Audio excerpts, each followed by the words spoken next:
బాబు అదేంటది? పిచ్చుక. బాబు ఇదేంటిది? పిచ్చుక నాన్న, పిచ్చుక. పిచ్చుక.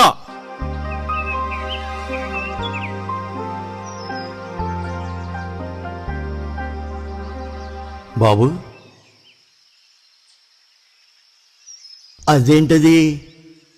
ఎందుకలా విసిగిస్తున్నావు? అది పిచ్చుకని చాలాసార్లు చెప్పానుగా, అర్థం కాలేదా?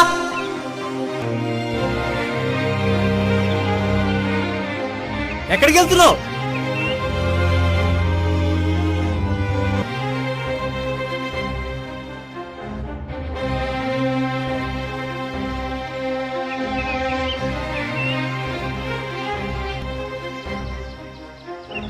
ఇది చదువు నాయనా.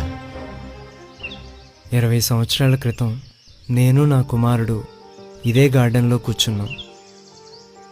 కొంచెం గట్టిగా చదువు బాబు. మాకు ఎదురుగా ఒక పిచ్చుక వచ్చినప్పుడు అది ఏమిటి నాన్న అని 21 సార్లు అడిగాడు. అప్పుడు అడిగిన 21 సార్లు కూడా చెప్పాను, అది పిచ్చుక అని. అది పిచ్చుక.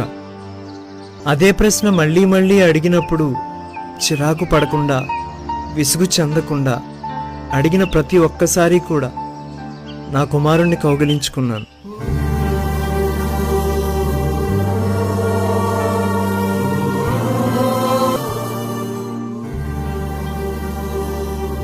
పెద్దయిన తర్వాత మరింత ఆరోగ్యంగా నువ్వు ఉండాలంటే, ఆయుష్ పెరగాలంటే కన్నటువంటి తల్లిని తండ్రిని సన్మానించు.